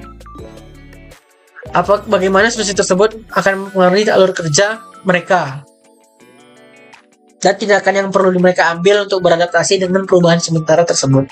Lalu ada pemantauan efektivitas solusi sementara, di mana pengawasan kinerja sistem. Kita melakukan pengawasan intensif untuk memastikan bahwa solusi sementara tidak mengganggu atau mempengaruhi kinerja seluruh sistem. Pengujian dilakukan pada berbagai skenario untuk memverifikasi bahwa sistem tetap berjalan dengan baik. Lalu kita menerima umpan balik dari staf gudang, di mana untuk mengetahui apakah solusi sementara efektif atau ada masalah baru yang muncul. Lalu ada penyesuaian solusi jika diperlukan. Jika solusi sementara tidak memberikan hasil atau menimbulkan masalah baru, tim project akan segera melakukan penyesuaian dan mencari alternatif solusi sementara yang lebih baik. Lalu ada perencanaan dan implementasi solusi permanen. Nah, di sini solusi permanen ini hanya digunakan untuk masalah dalam jangka pendek, untuk mengatasi masalah jangka pendek. Untuk jangka panjang, solusi permanen lebih tepat perlu direncanakan dan diterapkan. Nah, di sini ada langkah-langkahnya. Kita mengidentifikasi solusi permanen. Nah, kita mengasukkan analisis. Tim pengembangan melakukan analisis mendalam untuk cari solusi permanen yang dapat mengatasi akar masalah dan menghindari penggunaan solusi sementara lagi di masa depan. Lalu ada pengujian solusi permanen. Sebelum solusi permanen diterapkan, melakukan yang namanya pengujian untuk memastikan solusi tersebut tidak menyebabkan masalah baru dan dapat diimplementasikan tanpa gangguan pada sistem. Lalu ada implementasi solusi permanen, yang dimana setelah solusi permanen disetujui, tim project melakukan implementasi secara menyeluruh untuk menggantikan solusi sementara, baik itu melalui pengeluaran perangkat lunak, perangkat keras, atau perubahan prosedur personal. Lalu pengujian ulang dan validasi, sistem diuji ulang untuk memastikan bahwa masalah telah sepenuhnya teratasi dan bahwa sistem berfungsi sebagai mestinya tanpa perlu solusi sementara lagi. Lalu ada evaluasi dan dokumentasi tindakan. Dan di sini setelah solusi sementara diterapkan dan masalah berhasil diatasi, kita melakukan evaluasi dan dokumentasi yang diperlukan untuk memastikan bahwa proses berjalan sesuai rencana. Nah, evaluasi tindakan nama kita mengevaluasi keberhasilan tindakan atau solusi sementara yang telah diterapkan. Lalu ada dokumentasi tindakan dan solusi, di mana semua tindakan sementara diambil yang dikomentasikan dengan rinci. Lalu ada peningkatan kinerja tim, di mana fase eksekusi proyek. Salah satu faktor kunci untuk keberhasilan proyek adalah kinerja tim yang efektif dan efisien. Nah, di sini kita mengidentifikasi kebutuhan untuk meningkatkan kinerja tim, yaitu pengumpulan umpan balik dari anggota tim, mengadakan sesi feedback secara rutin untuk mendengarkan tantangannya dihadapi oleh anggota tim. Lalu ada analisis beban kerja, menganalisis pembagian tugas dan beban kerja setiap anggota tim, menilai apakah ada ketidakseimbangan dalam alokasi tugas dan jika ada anggota tim yang kesulitan memenuhi deadline karena beban yang berlebihan. Lalu ada penyusunan rencana peningkatan kerja, penyusunan pembagian tugas, di mana membagi tugas sesuai dengan kemampuan dan keahlian masing-masing anggota tim untuk meningkatkan efisiensi kerja. Nah, pembagian tugas yang lebih spesifik antara akan mengurangi kebingungan dan meningkatkan kualitas hasil kerja. Nah, lalu ada peningkatan komunikasi, di mana mengimplementasikan alat komunikasi yang lebih efektif seperti Trello, Asana, atau Slack untuk memudahkan koordinasi, berbagi pembaruan dan memantau perkembangan tugas. Lalu ada jadwal pengawasan dan pembinaan, di mana menetapkan jadwal pengawasan rutin terhadap kinerja tim dan melakukan pembinaan untuk anggota tim yang membutuhkan dukungan lebih dalam mengerjakan tugas. Lalu ada implementasi pelatihan dan pengembangan keterampilan, di mana pelatihan teknis menyelenggarakan pelatihan mengenai sistem manajemen inventaris yang akan digunakan serta memberikan sesi hands-on untuk mempermudah adopsi teknologi dan sistem oleh tim. Lalu ada pelatihan soft skill, di mana pelatihan seperti komunikasi efektif, pengelolaan waktu, pemecahan masalah. Pelatihan ini sangat penting karena meningkatkan kemampuan anggota tim dan dalam berkolaborasi dan menyelesaikan masalah secara mandiri. Lalu ada pengembangan kepemimpinan, di mana melakukan anggota tim untuk mengambil peran kepemimpinan kecil seperti memimpin rapat, menyelesaikan masalah teknis, atau untuk menumbuhkan rasa tanggung jawab dan kepemimpinan dalam tim. Lalu ada pengelolaan motivasi dan kepuasan anggota tim, di mana pemberian penghargaan seperti memberikan berupa pujian, bonus, atau kesempatan terlibat dalam proyek-proyek lain mendorong kerja tim seperti menyelesaikan tugas tertentu untuk memberikan ruang bagi mereka untuk berbagi ide dan saling mendukung. Lalu ada evaluasi dan umpan balik positif, di mana evaluasi konstruktif dan umpan balik positif pada anggota tim secara teratur, membantu mereka merasa dihargai dan mengetahui area mana yang perlu diperbaiki. Lalu ada monitoring dan penyesuaian berkala, di mana pemantauan kinerja secara real time, di mana menggunakan alat manajemen proyek untuk melacak kemajuan tim secara real time. Sesi evaluasi rutin, di mana mengadakan rapat evaluasi tim setiap minggu atau 2 minggu sekali. Lalu ada penyusunan rencana, di mana terdapat area yang belum memperlihatkan perbaikan kinerja yang signifikan. Di situ kita melakukan penyesuaian dan pada pembagian tugas, pelatihan dan alat yang digunakan untuk memfasilitasi kerja tim. Lalu ada kesimpulan dan rencana tidak lanjut, di mana evaluasi ke akhir kinerja tim, di mana melakukan evaluasi akhir terhadap pencapaian tim dalam mencapai target dan kualitas hasil kerja. Lalu ada dokumentasi dan pembelajaran, di mana dokumentasikan langkah-langkah yang telah diambil untuk meningkatkan kinerja tim dan identifikasi pembelajaran yang dapat diterapkan pada proyek-proyek mendatang. Masuk pada monitoring dan controlling atau fase keempat, di mana pemantauan perubahan sistem menjadi salah satu aspek krusial menjaga kestabilan, keamanan, dan efektivitas implementasi. Nah, di sini kita melakukan namanya identifikasi perubahan yang perlu dipantau. Nah, perubahan dalam sistem bisa sering terjadi dalam berbagai bentuk seperti pembawaan perangkat keras atau lunak, modifikasi alur proses, atau penambahan fitur baru yang sebelumnya tidak direncanakan. Nah, setiap perubahan ini mempengaruhi berbagai elemen dalam proyek, mulai dari kinerja hingga kepuasan pengguna. Nah, berikut adalah langkah-langkah identifikasi perubahan yang perlu dipantau, yaitu adalah pencatatan permintaan perubahan. Nah, kita di sini memantau atau memonitor pencatatan permintaan perubahan, seperti membuat sistem untuk catat permintaan perubahan yang muncul dari pengguna, manajer proyek, atau pihak terkait lainnya. Nah, di sini kita buat yang namanya dokumen resmi yang mencakup deskripsi perubahan, alasan perubahan, dampak yang diharapkan, serta siapa yang bertanggung jawab atas pelaksanaannya. Lalu ada klasifikasi perubahan, di mana kita mengklasifikasikan perubahan dari yang kategori kritis yang mempengaruhi fungsionalitas sistem secara signifikan atau minor yang tidak punya pengaruh atau aspek kecil, hanya mempengaruhi aspek kecil atau fitur tambahan. Nah, penilaian dampak perubahan, kita melakukan penilaian resiko dan dampak terhadap keseluruhan proyek, baik dari segi teknis, manajerial, maupun operasional. Lalu ada proses persetujuan perubahan, di mana setiap perubahan itu memiliki prosedur persetujuan yang tepat untuk memastikan semua keputusan diambil sesuai dengan tujuan jangka panjang proyek. Nah, proses-proses ini melibatkan manajemen proyek, pengembang, dan pengguna utama sistem. Nah, di sini ada langkah-langkahnya, yaitu adalah penyusunan prosedur persetujuan perubahan. Nah, kita harus menyusun yang namanya prosedur yang jelas untuk mengevaluasi dan menyetujui setiap perubahan. Prosedur ini termasuk persetujuan dari tim pengembang, manajer gudang, dan pihak-pihak terkait lainnya. Lalu ada komunikasi prosedur, di mana kita mengkomunikasikan prosedur persetujuan perubahan kepada seluruh tim dan pemangku kepentingan agar setiap perubahan dapat dilacak dan disetujui secara resmi. Lalu ada evaluasi alternatif solusi, di mana kita memiliki alternatif solusi untuk perubahan yang diajukan dan memilih yang terbaik untuk mengurangi dampak negatif terhadap waktu dan anggaran proyek. Lalu kita pengawasan terhadap implementasi perubahan, di mana kita setelah perubahan disetujui, kita lanjut ke namanya pengawasan terhadap implementasi perubahan. Nah, di sini kita harus memastikan perubahan yang dilakukan sesuai dengan rencana tanpa menyebabkan gangguan besar pada sistem yang ada. Itu ada monitoring implementasi. Nah, kita menggunakan alat pemantauan seperti yang bisa melacak implementasi perubahan secara real time, sehingga memastikan setiap perubahan yang diterapkan tetap berjalan sesuai dengan jadwal dan tidak mengganggu sistem yang ada. Lalu ada uji coba dan validasi. Nah, kita melakukan uji coba terhadap perubahan yang dilakukan dalam lingkungan yang terkendali, misalnya dalam simulasi atau uji coba terbatas, untuk memastikan perubahan kita nggak menimbulkan masalah baru, sehingga tidak perlu bekerja yang lebih gitu. Lalu ada evaluasi kinerja sistem pasca perubahan. Nah, setelah perubahan diterapkan, kita melakukan evaluasi lagi terhadap kinerja sistem dan membandingkannya dengan hasil yang kita harapkan. Misalnya, kita menemukan penurunan kinerja atau masalah lain, kita harus segera melakukan namanya penyesuaian. Lalu ada dokumentasi perubahan dan pelaporan. Nah, setiap perubahan harus kita dokumentasikan dengan baik untuk referensi di masa mendatang, untuk memastikan setiap perubahan dicatat dengan jelas. Nah, dokumentasi ini membantu dalam proses audit dan review project. Di sini ada langkah-langkahnya, yaitu dokumentasi rinci, di mana kita mencatat semua detail-detailnya seperti deskripsi perubahan, alasan perubahan, dan dampak terhadap sistem, dan hasil evaluasi proses perubahan. Ada laporan kepada stakeholder. Nah, kita menyusun laporan berkala untuk menginformasikan tentang status perubahan, dampaknya, dan rekomendasi untuk tindak lanjut. Laporan ini disampaikan kepada manajer proyek dan stakeholder atau pihak terkait lainnya.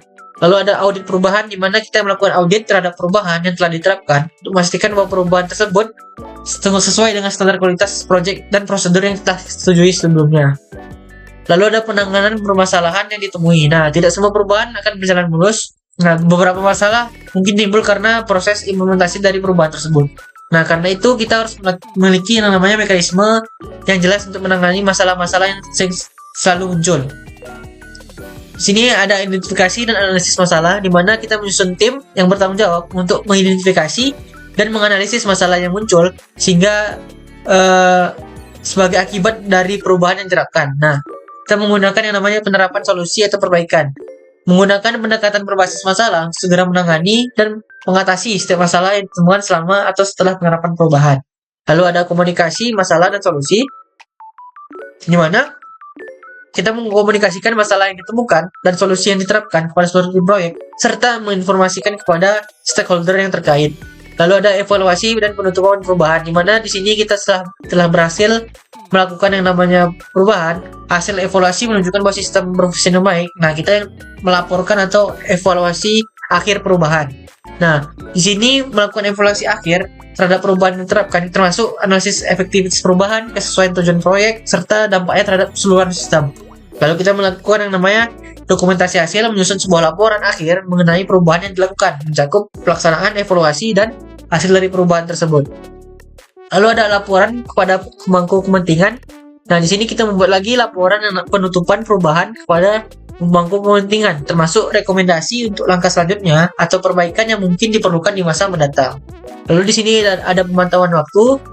Pemantauan waktu itu sangat penting untuk memastikan setiap tahapan proyek dilaksanakan sesuai dengan jadwal yang telah disepakati. Penundaan setiap fase dapat mempengaruhi anggaran, kualitas, dan keberhasilan keseluruhan proyek. Nah, di sini kita ada yang namanya identifikasi waktu yang perlu dipantau.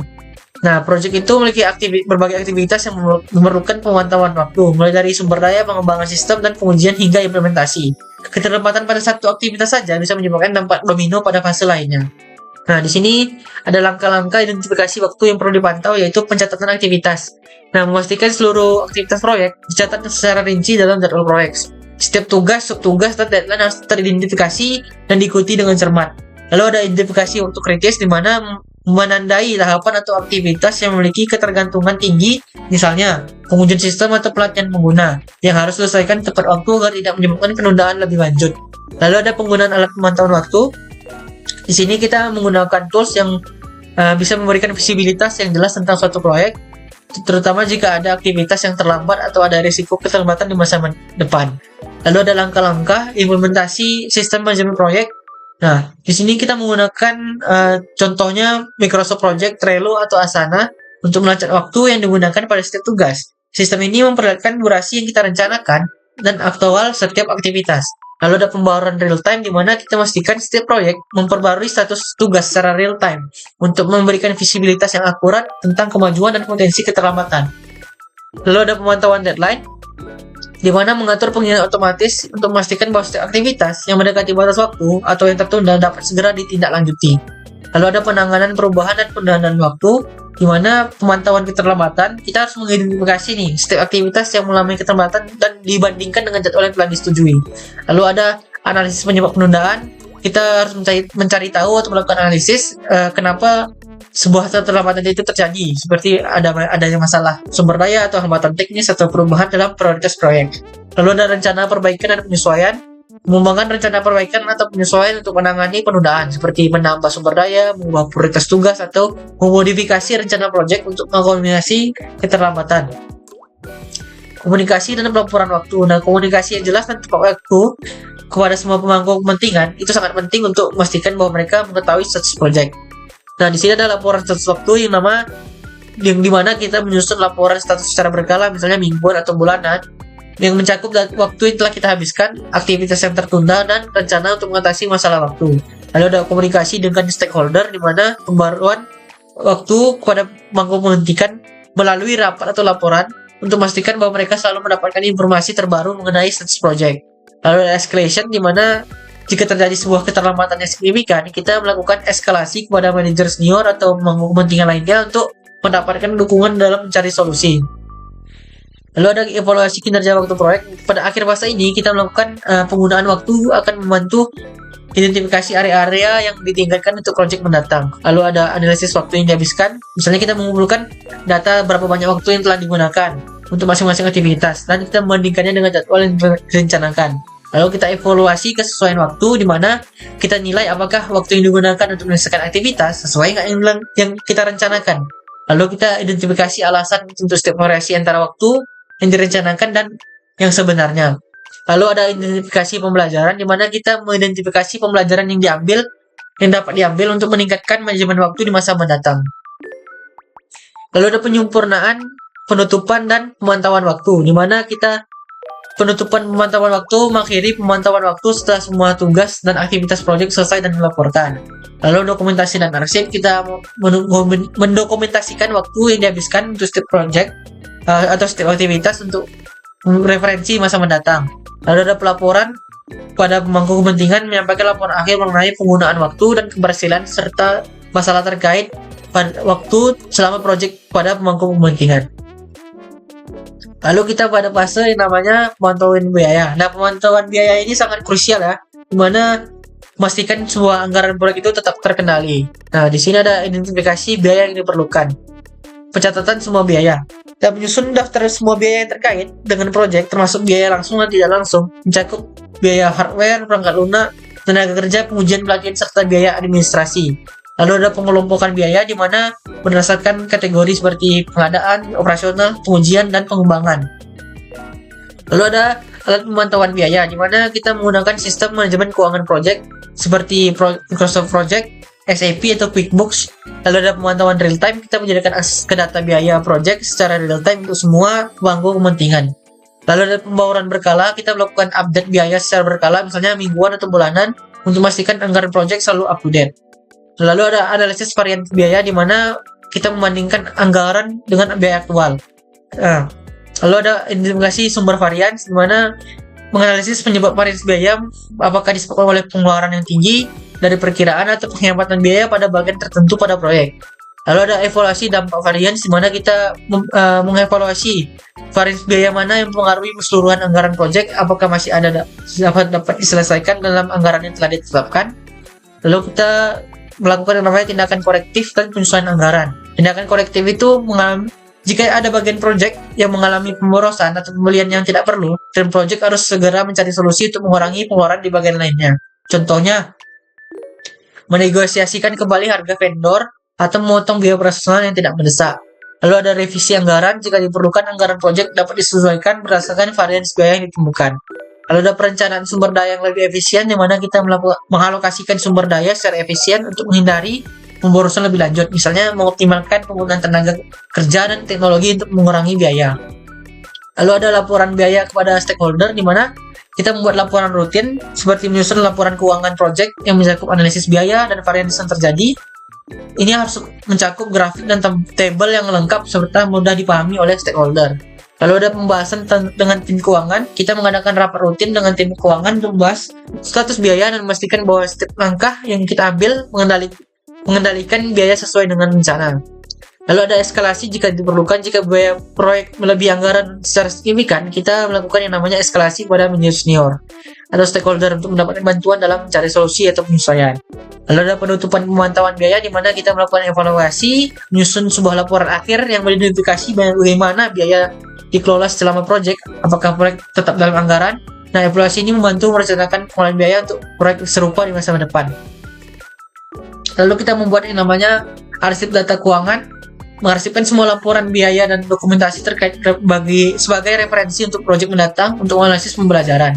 Lalu ada pemantauan kualitas. Nah, pemantauan kualitas ini juga sangat penting karena sistem yang kita kembangkan harus sesuai dengan standar kualitas yang telah kita tetapkan.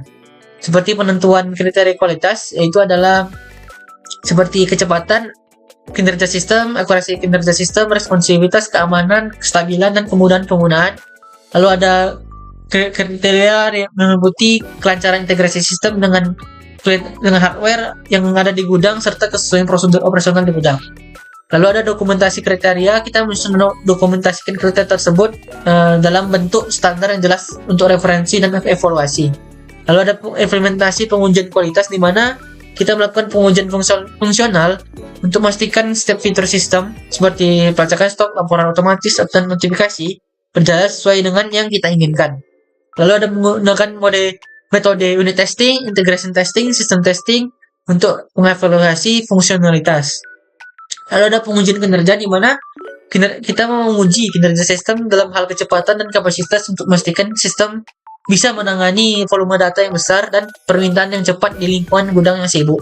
Lalu ada pengujian keamanan, di mana kita menguji fitur keamanan kita seperti kontrol akses, enkripsi data, dan perlindungan terhadap potensi ancaman cyber. Melakukan uji penetrasi dan evaluasi terhadap perentanannya. Lalu ada namanya pengujian pengguna atau user acceptance testing atau UAT. Kita mengadakan sesi uji coba dengan pengguna atau staf gudang untuk memastikan UI pengguna intuitif, mudah digunakan, dan memenuhi kebutuhan mereka. Lalu ada pengumpulan data dan evaluasi hasil pengujian, di mana kita mengumpulkan hasil pengujian bisa berupa laporan dari uji fungsional, kinerja, keamanan, dan UAT. Lalu ada menyusun data terstruktur tentang kegagalan atau keberhasilan pengujian dan rekomendasi untuk perbaikan. Serta kita melakukan yang namanya evaluasi kesesuaian dengan kriteria. Menilai hasil pengujian tadi kita berdasarkan kriteria kualitas yang telah ditentukan sebelumnya. Lalu kita mengidentifikasi area yang belum memenuhi standar kualitas kita dan mengklasifikasikan berbagai masalah berdasarkan prioritas. Lalu ada tindakan perbaikan berdasarkan evaluasi, di mana kita melakukan namanya perbaikan bug dan kelemahan. Jika terdapat bug atau kelemahan dalam fungsionalitas sistem, kita harus segera memperbaiki masalahnya. Lalu ada peningkatan kinerja, di mana jika kinerja sistem tidak memenuhi ekspektasi, tim pengembang dapat mengoptimalkan kode atau melakukan perbaikan pada perangkat keras yang digunakan untuk meningkatkan efisiensi sistem. Lalu ada peningkatan keamanan. Jika ditemukan masalah keamanan, tindakan korektif harus segera dilakukan karena sangat krusial yang bisa berdampak pada kebobolan sistem atau kebobolan keamanan dari sistem. Lalu ada uji ulang. Setelah perbaikan dilakukan, kita menguji ulang apakah perbaikan tadi berhasil dan mengatasi masalah tanpa menimbulkan masalah yang baru. Lalu ada pemantauan kualitas secara terus-menerus, di mana pemantauan pasca implementasi. Setelah implementasi penuh, tim project harus memantau kinerja sistem secara berkala, di mana mengevaluasi feedback dari pengguna, staf gudang, dan memastikan bahwa kualitas sistem tetap terjaga. Lalu ada evaluasi umpan balik pengguna, di mana kita mengumpulkan umpan balik dari pengguna, staf gudang, lalu kita menilai apakah sistem masih memenuhi kebutuhan mereka atau mengidentifikasi potensi masalah kualitas. Nah, lalu kita lakukan perbaikan berkelanjutan, di mana kita memantau berdasarkan pemantauan kita dan umpan balik, kita harus terus melakukan perbaikan dan menjaga kualitas sistem. Lalu ada laporan kualitas pada stakeholder, di mana kita menyusun laporan berkala tentang status kualitas sistem yang mencakup hasil pengujian, evaluasi, tindakan perbaikan, dan lain-lain. Nah, laporan ini disampaikan kepada manajer proyek dan stakeholder lainnya. Lalu kita mengadakan yang namanya rapat pemangku kepentingan, di mana membahas laporan kualitas dan untuk mendiskusikan langkah-langkah yang akan diambil jika ada masalah kualitas yang lebih lanjut. Lalu ada pemantauan sumber daya, di mana pemantauan sumber daya yang efisien dan tepat waktu sangat penting. Memastikan sumber daya yang kita perlukan dapat digunakan secara optimal. Lalu ada penentuan sumber daya yang diperlukan. Nah, misalnya ada sumber daya manusia, kita harus menentukan jumlah dan keahlian tenaga kerja yang dibutuhkan di setiap bagian proyek. Misalnya ada pengembang, analis sistem, pelatih pengguna, dan lain-lain. Lalu ada memastikan jumlah SDM cukup untuk menyelesaikan tugas-tugas yang ada tanpa mengorbankan kualitas. Ada hardware dan software, di mana kita menyusun daftar hardware yang diperlukan untuk implementasi sistem seperti server, komputer gudang, perangkat mobile, serta perangkat lunak seperti sistem manajemen inventaris, perangkat lunak untuk pelaporan dan analisis. Memastikan kompatibilitas dan kesiapan perangkat keras dan perangkat lunak. Lalu kita memastikan anggaran sesuai dengan sumber daya yang diperlukan. Lalu ada pemantauan penggunaan sumber daya, pemantauan SDM, di mana kita memantau alokasi waktu dan tugas untuk setiap anggota tim untuk memastikan semua tugas diselesaikan sesuai dengan jadwal. Lalu ada identifikasi kemungkinan kelebihan dan kekurangan tenaga kerja, di mana masalah potensial dan beban kerja yang tidak merata. Lalu ada pemantauan perangkat keras dan perangkat lunak, di mana kita harus memastikan yang namanya perangkat-perangkat kita itu berjalan dan berfungsi dengan baik. Lalu kita memastikan yang namanya pembaruan dan pemeliharaan perangkat-perangkat kita dilakukan sesuai jadwal dan kebutuhan proyek. Lalu ada pemantauan anggaran, di mana kita secara berkala mengawasi pengeluaran proyek dan memastikan sumber daya yang digunakan tidak melebihi anggaran. Lalu ada memantau apakah ada biaya tak terduga yang muncul dan identifikasi area yang dapat dihemat. Lalu ada pemantauan ketersediaan dan kendala sumber daya, di mana di fase ini kita memastikan bahwa semua sumber daya yang kita butuhkan tersedia tepat waktu dan tidak ada hambatan. Di sini kita memastikan ketersediaan anggota tim sesuai dengan jadwal dan memiliki keterampilan yang diperlukan. Lalu ada kita identifikasi potensi masalah terkait asumsi, keterlambatan atau kurangnya keterampilan anggota tim. Lalu ketersediaan perangkat lunak dan perangkat keras, di mana memastikan perangkat-perangkat kita tersedia dalam kondisi baik untuk mendukung sistem. Lalu ada ketersediaan anggaran, di mana anggaran dialokasikan cukup untuk menutupi biaya yang ada. Lalu kita mengidentifikasi kebutuhan anggaran tambahan jika ada perubahan atau perpanjangan jadwal yang dapat meningkatkan biaya proyek. Lalu ada pengolahan kendala dan masalah sumber daya, di mana di sini kita jika ada kendala, kekurangan tenaga kerja atau masalah keterampilan, tim manajer proyek harus segera melakukan alokasi ulang sumber daya atau merekrut tenaga kerja tambahan jika diperlukan. Lalu ada masalah alokasi waktu atau tenggat tugas, jadwal proyek harus diperbarui dan koreksi untuk cocokkan waktu yang tersedia. Ada identifikasi masalah perangkat keras dan perangkat lunak. Nah, di sini kita harus selalu memastikan yang namanya perangkat keras dan perangkat lunak kita selalu berjalan, atau jika ada kendala kita harus melakukan debugging atau pembaruan untuk mengatasi masalah yang ditemukan. Lalu ada identifikasi masalah anggaran, di mana anggaran proyek mulai terlampaui, manajer proyek harus melakukan yang namanya evaluasi ulang pengeluaran dan menentukan area mana yang dapat dipangkas atau ditunda. Jika anggaran perlu ditingkatkan, persetujuan dari stakeholder harus diperoleh sebelum pengeluaran lebih lanjut. Lalu ada pelaporan status sumber daya, di mana kita melaporkan status sumber daya manusia kita dalam sebuah laporan mengenai pemanfaatan SDM, alokasi waktu, tugas yang diselesaikan, dan lain-lain. Ada laporan perangkat-perangkat kita, perangkat keras dan lunak, menyusun status perangkat-perangkat kita yang digunakan dalam proyek, termasuk ketersediaan dan pemeliharaan. Lalu ada anggaran, di mana estimasi biaya yang tersisa serta kemungkinan pembengkakan biaya. Lalu ada tindak lanjut dan pengelolaan sumber daya secara berkelanjutan, di mana kita melakukan pemeliharaan berkelanjutan. Kita harus memantau untuk memastikan SDM, perangkat-perangkat kita dan anggaran tetap sesuai. Lalu memperbaiki dan mengganti sumber daya yang rusak atau tidak memadai. Jika diperlukan, ada lagi evaluasi penggunaan sumber daya, di mana kita mengevaluasi bagaimana sumber daya digunakan, apakah ada peluang untuk meningkatkan efisiensi serta mengurangi pemborosan.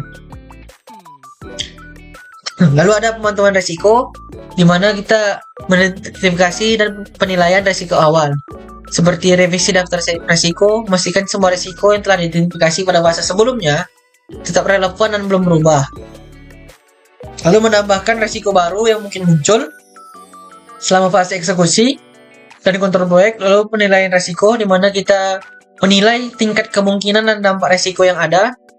Lalu menggunakan skala penilaian risiko, misalnya 1 sampai 5. Lalu kita memantau yang namanya risiko secara berkala.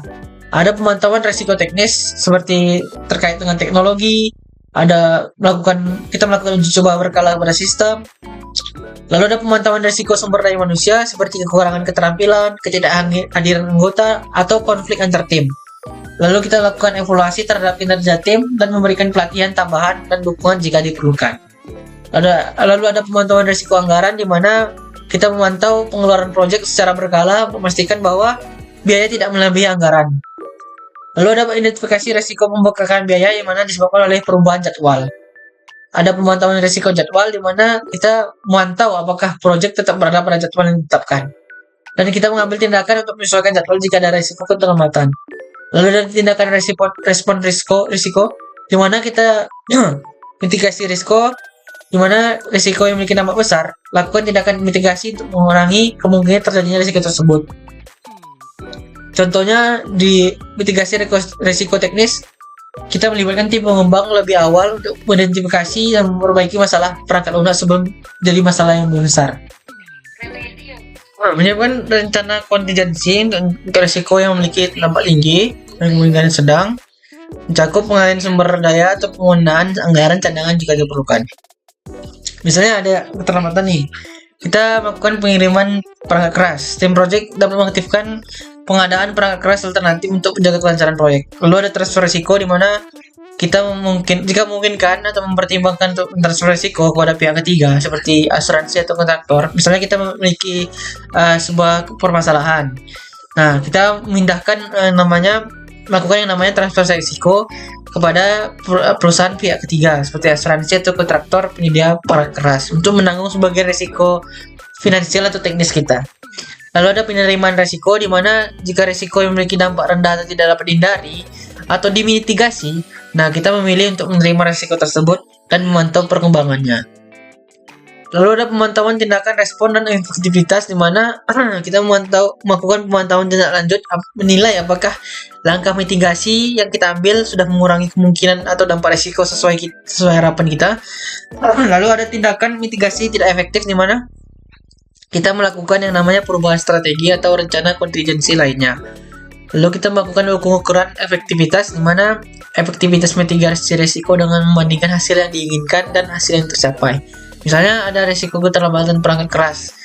Kita periksa apakah pengadaan perangkat keras alternatif telah mengatasi masalah tersebut. Laporan dan komunikasi risiko. Di sini kita melaporkan yang namanya laporan risiko, menyusun laporan yang mencakup tentang pembaruan tentang status risiko, perubahan yang terjadi, serta tindakan yang diambil. Lalu kita melaporkan ini kepada manajer proyek atau stakeholder secara rutin, baik mingguan ataupun bulanan.